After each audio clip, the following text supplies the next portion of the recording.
Okay, so I had another person come up today and say my dog was a COVID dog. The dog is now 3.5 years old, so it was a COVID dog, a COVID puppy, I should say. Now, you can't use that excuse anymore. My dog's antisocial because it's a COVID dog. My dog is out of control because it was a rescue. The last one I had was a couple of weeks ago, and I turned around to the lady and I said, okay, so the dog's 5 years old. How old was it when you rescued it? Oh, 3 months. The dog was 3 months old when this lady rescues it, and she's still 3 years later using it as an excuse. No, that's bullshit. So COVID and rescue is not an excuse to put up with behaviours that are not acceptable. This dog was aggressive. It didn't need to be aggressive. It was just because they still isolate it. Now, you can teach a dog like that to be sociable. If it's over 7 or 8 years old, then it gets really, really difficult, and I can't guarantee that. But under that, I have had staffies and pit bulls and all these dogs that people say they can't be social, they can't be with other dogs. Well, no, they can't be. Number one, if they come from a rescue from fighting, they're very, very hard to rehabilitate. And most people can't do that. However, we can still take them for a walk down the street and them not look at other dogs. You can still teach that dog that it doesn't need to attack. Granted, those dogs are never going to be friends. That's okay. Your dog doesn't have to be friends with every dog. That's an unacceptable thing as well. So my dog's a COVID dog and my dog is a rescue is not an excuse to not train your dog. Yes, it can be quite hard if they've been through something majorly traumatic, but in all my years I have found it is harder to turn a dog's behaviour around when it's been in a beautiful, loving home and not handled correctly than it is to get in a rescue that's been through the massive, horrible, traumatic stuff. It's harder to change the loved ones more than it is to change the rescues. Because the rescue, it's like, right, this is not that happening anymore. You know, I'm not going to beat you for that. I'm not going to lock you in a cage and leave you there for 3 days and not talk to you. I'm not going to do all that nasty shit that those other people did to you. I'm here to give you boundaries and strength and love and be your mentor. This is what you want your dog to do and have. So, get over the Dex leaf. Good boy. There's a fly. And as soon as I say one word, he will go nuts and get that fly because he'll be allowed to. But he knows he's not allowed them until we say this command because we're a little bit worried that he might get wasps and bees and they'll sting him. So if I call that flying thing something, he will get it.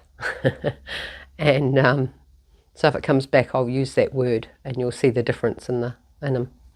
But anyway, right, rescues and COVID. So let's look at what their behaviour is and let's start some training.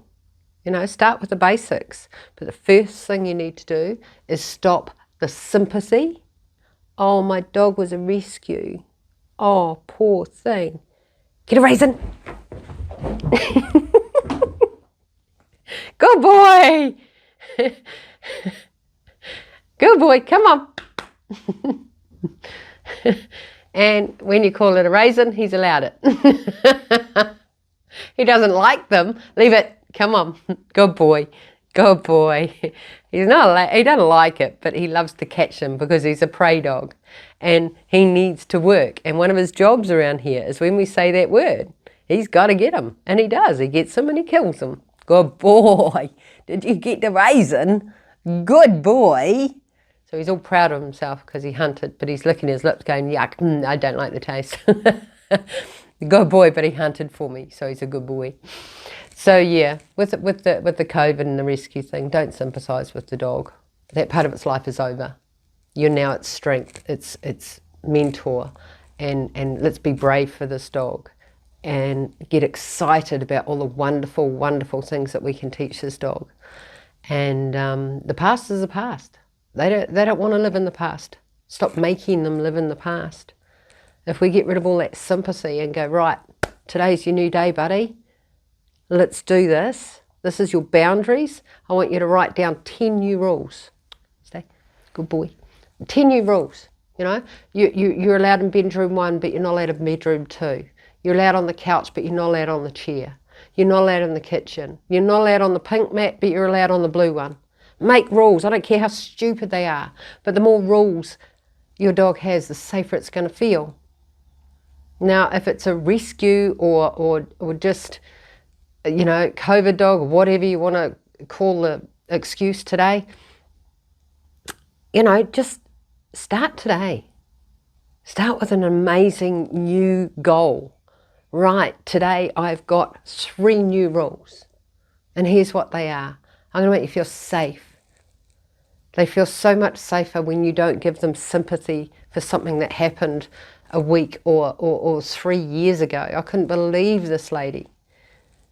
You know, she'd had the dog 3.5 years and she was still using this excuse. It was a rescue. It was a baby. It was a puppy. It had no rescue in it. And it was found on the side of the road. And I'm like, yeah, well, it doesn't think of that every day. Don't feed your dogs traumas. Let's feed their new life and excitement and rules and boundaries and make them feel safe and brave, because that's what our jobs are. Our jobs are to be our dog's protectors and make them feel safe, because if we're their protector, they'll be ours, and they'll understand more on what they need to protect us from, because they'll watch for us. They'll go, hey mum, hey dad, what do you want me to do here in this scary situation? Instead of taking it on because they don't believe you can do it for them. I can teach you how to do that. It's such a beautiful, beautiful journey. Thank you.